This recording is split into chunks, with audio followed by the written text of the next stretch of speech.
Masu saurare barka da yau. Barkamu da sake saduwa a cikin shirin mu na hikaya wanda yake zuwa muku daga nan gidan rediyon Rima FM akan Megahertz 97.1 a nan birnin Sokoto. Tare da ni Rukayya Ibrahim Lawal. Za mu ci gaba don jin yadda Firdausu da Abdulhamid suka kaya. Bayan Jibrin ya fara bawa Anisa labarin littafin da yake rubutawa na hannun riga. Yanzu kam za mu tsunduma cikin shirin kacokam.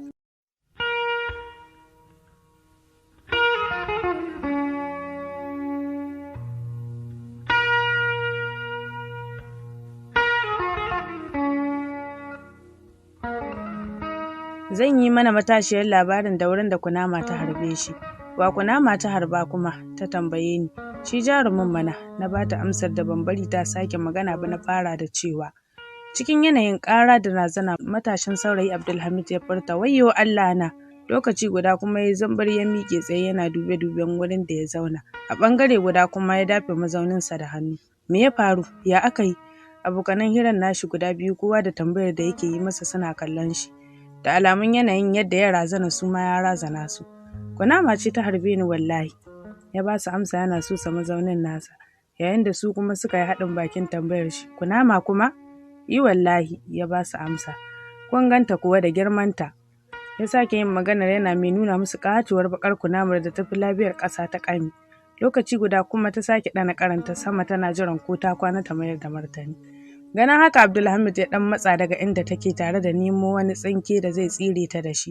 Sai da kuma har ya kai hannu zai soke ta da tsinken. Kamar wanda aka yi wa wahayi. Kamar wanda ya tuna wani abu. Sai ya fasa soke ta. A maimakon haka wata kasalalliyar ajiyar zuciya ya sauke. Kawai kuma sai ya ɗan saka tsinken ya taɓa ƙarin kunamar da shi. Sanadin da ya sa ta yi wani gari tana neman maɓoya cikin tarin yayin da yake wurin. Ƙarin nata a ɗage. Me hakan? Ka kashe ta mana. Kana gani fa za ta gudu. Guda cikin abokanan nasa ya hauyi masa ihu, yayin da shi kuma kawai ya ɗaga kai ya kalle su ganin sun zubo masa abin takamar mujiyarsu. Ku kyale ta kawai, ai bata harbe ni sosai ba. Gaba ɗayansu sai suka bi shi da kallo kamar waɗanda suka rasa abin da za su ce masa, na irin wautar da yake shirin yi. Lokaci guda kuma, ɗayan matashin sauran ya cire takalminsa zai make ta, amma carab Abdulhamid ya riƙe masa hannu. Don Allah kada ka kashe ta Imran. Abdulhamid ya yi magana tare da ƙwace takalmin hannun nashi. Menene ribar mu na kashe ta?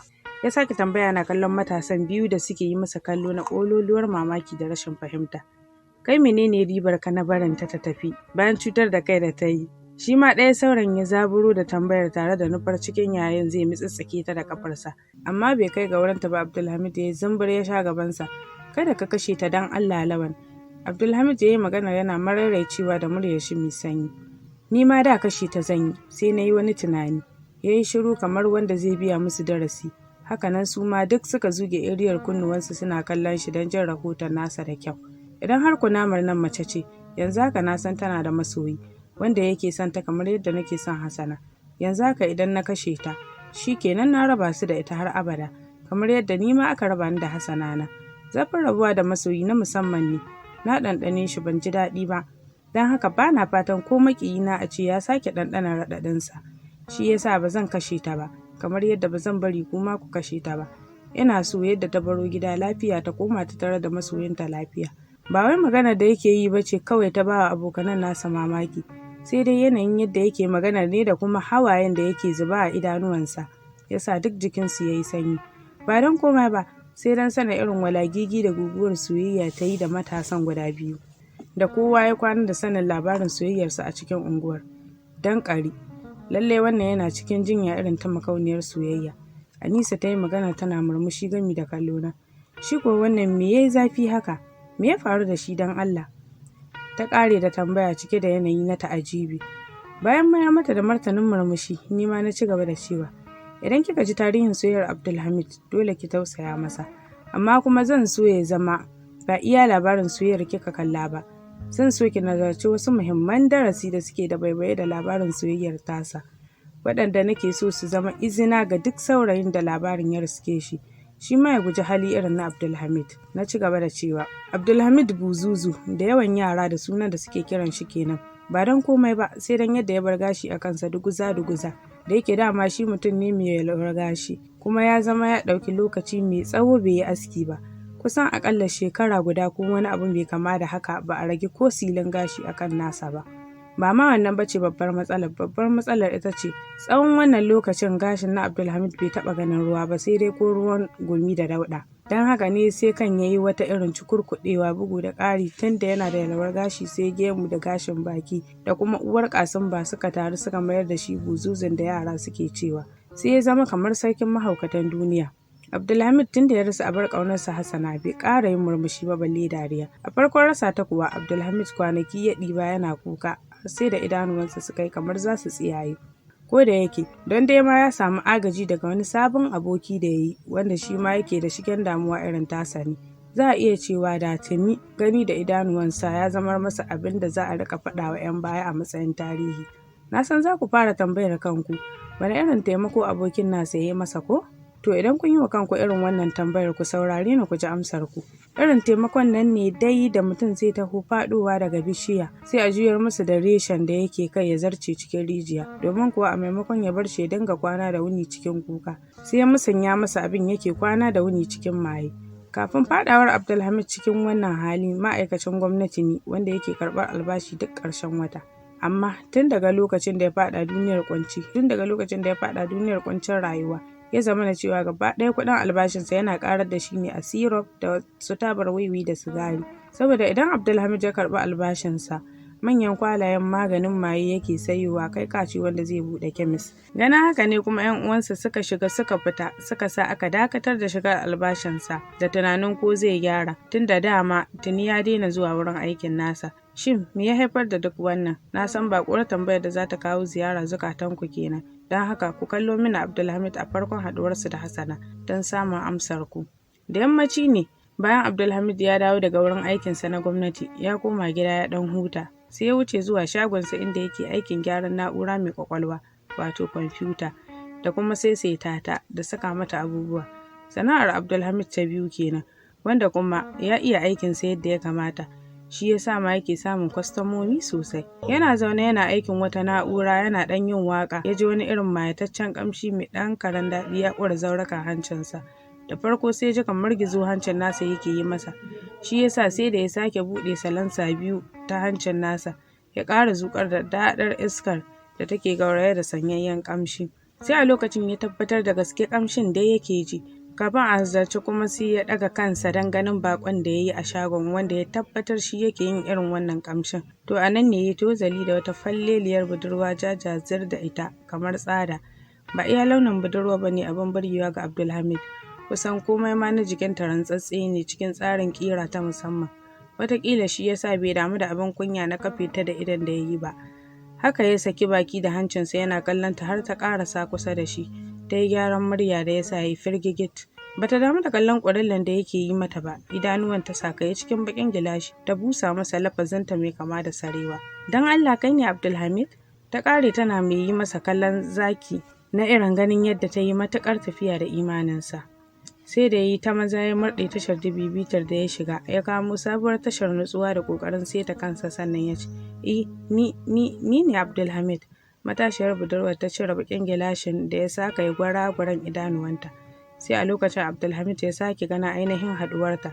Ita ɗin irin matan nan ne samfurin matan aljanna da yake jin siffofinsu a bakin malamai. Bayan ta sake ƙayata fuskarta da murmushi da bai fahimci na menene ba, ta ci gaba da magana. Suna na Hassana, ni baƙuwa ce, kwatancin wurin na aka yi mini. Aka ce na zo na sami ka ne maka magana za ka taimaka mini. Jin ta kira kalmar taimako a cikin furucinta, kuma ta ce shi ne mai taimakon nata.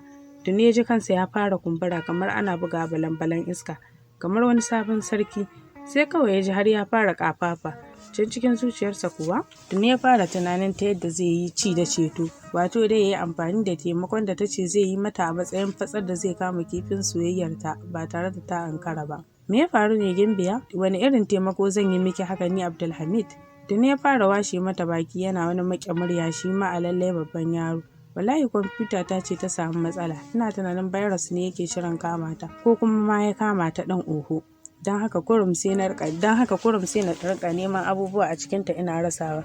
To shine aka ce na kawo maka ita. Kai ne kat wanda zai gyara mini ita ya seta mini komai yadda ya kamata. Abdulhamid yana murmushi ya ce, babu damuwa ai, kawai ki sha kuruminki don kuwa kin kawo ƙarar ta wurin da za a hukunta miki ita. Yanzu tana ina ita kwamfutar taki? Ya ƙare da tambaya.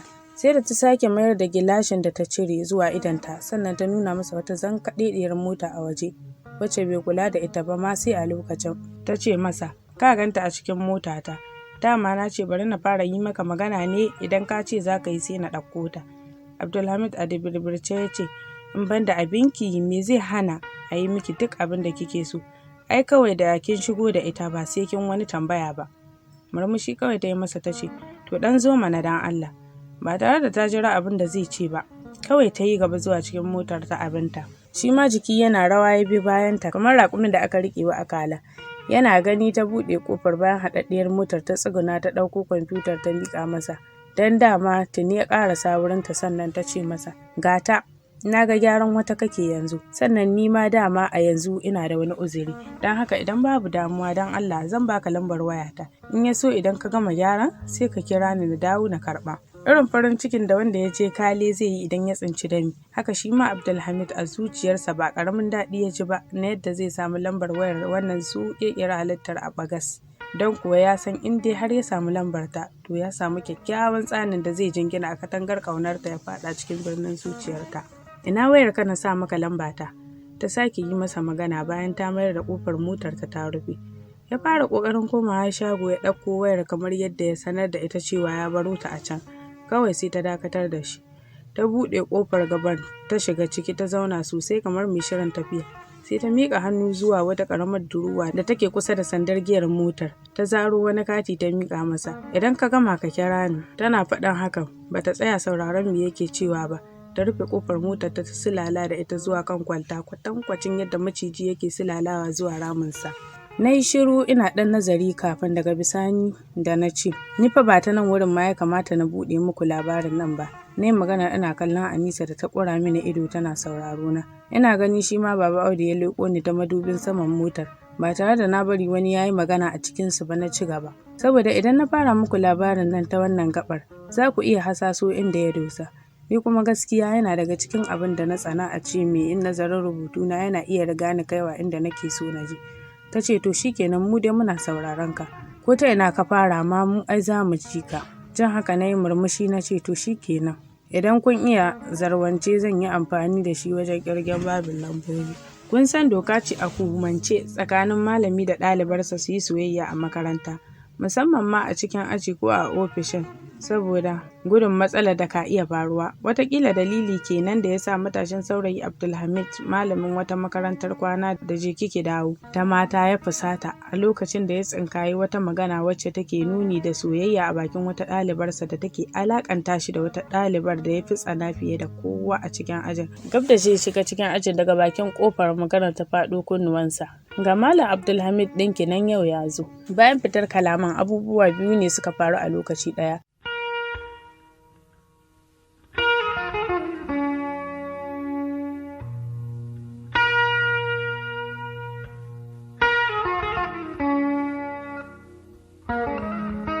Kash masu saurare, a nan za mu dasa aya a cikin wannan shirin, a madadin mai kula da shirin Abubakar Mai Gandu Tudun Wada, da kuma wanda ya tace shirin a cikin faifai, Yusuf Muhammad Gidan Dare. Ni Ruqayyah Ibrahim Lawal nake cewa, mu tara a gobe don jin yadda za ta kaya.